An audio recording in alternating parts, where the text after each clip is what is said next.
obviously not as fast as Sonic the Hedgehog.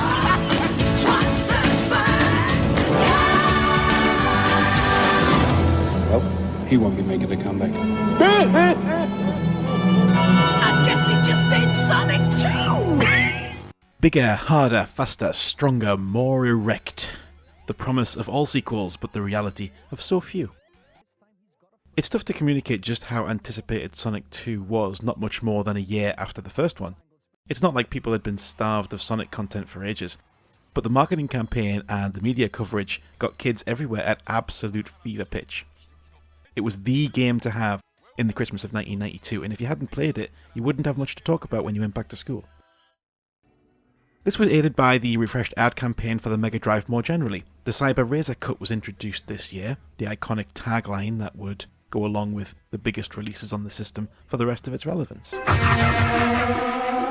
Now, sir, give me the Cyber Razor Cut. A Cyber Razor Cut. Yeah! Sharper than a Cyber Razor Cut. Naturally, the game featured heavily on Games Master, and by the time it came out, it was almost impossible that it could live up to expectations, but it did.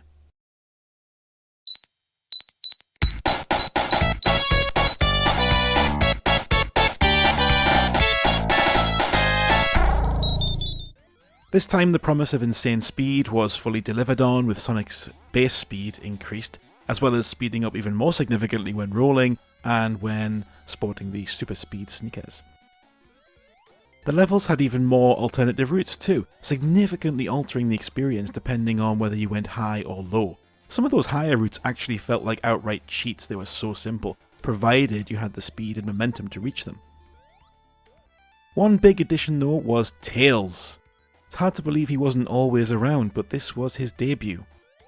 Didn't make a lick of sense, obviously. Why is Sonic hanging around with this weird two-tailed fox? Let's see, actually, I should check the manual. This will probably give us some background. Hang on. One day, a few days after landing on the island, Sonic noticed that someone was following him. When he turned around, he saw that it was a small fox. When the fox noticed Sonic, it rushed to hide behind a palm tree. However, when Sonic started running, the fox did its best to follow him. Well, I guess I'll let him do whatever he wants, Sonic decided, not really caring. That's gotta sting if you're a Tails fan. So there you go, Tails is just a fanboy, he's essentially the audience. It makes sense, then, that he can be controlled with the second controller and is invincible. He was the original little brother character, who can't be hurt, so however incompetent your little brother is, he can't ruin your fun. The other big addition was the spin dash, which took away the frustration of losing momentum and having to build up speed again that would occasionally happen in the first game. With the spin dash, you could just stop, duck, and power up a spin that when the down button was released, you flew off at high speed immediately. That was a very smart inclusion, and it helps the game feel not just quicker, but more fluent as well. The zones are arguably a bit more visually interesting. Underwater sections are still present for some reason, but thankfully they don't make up entire zones anymore. And the boss battles are back to provide some fresh challenges, although this time around I do think there were more ways to cheese these bosses, by exploiting the environment, or just by flying at them and getting lots of hits in at once.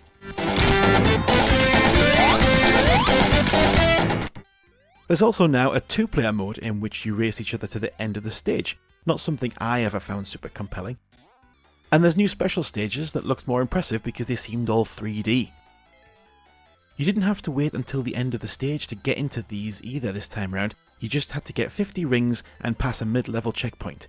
Then you got dropped into these big tubes where you have to collect a certain number of rings before the end. This is where Tails goes from pointless to annoying real fast. Because while he can't be killed, he can drop rings, so playing with a computer-controlled Tails in these special stages, you are definitely going to start looking to join a fox hunting club. Fortunately, you can turn him off. And there's more incentive to do this than before. Getting all the Chaos Emeralds doesn't just give you a tiny change in the ending graphic, it unlocks an entirely new state of play in the form of Super Sonic. Once you get all the emeralds by completing all the special stages, you just have to obtain 50 rings and jump in the air for Sonic to go Super Saiyan, gaining both invincibility, except to pitfalls and crushing, and hyperspeed. This slowly drains rings until they reach 0 and Sonic goes back to blue, but you can keep collecting rings to stay topped up. And if you're good, you can make it last a whole stage. This is a really nice reward for going the extra mile in those special stages, because even without Tails, the later ones are a real pain. Oh, and obviously there's the music again.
Overall, while the visuals I don't think are as slick or as chunky looking, the game is easily an improvement over the first, and it's a game I play regularly to this day.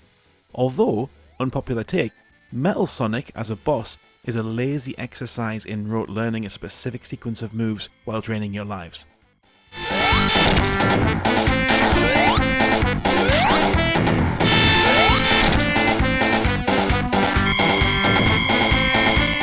And Death Egg can fuck off.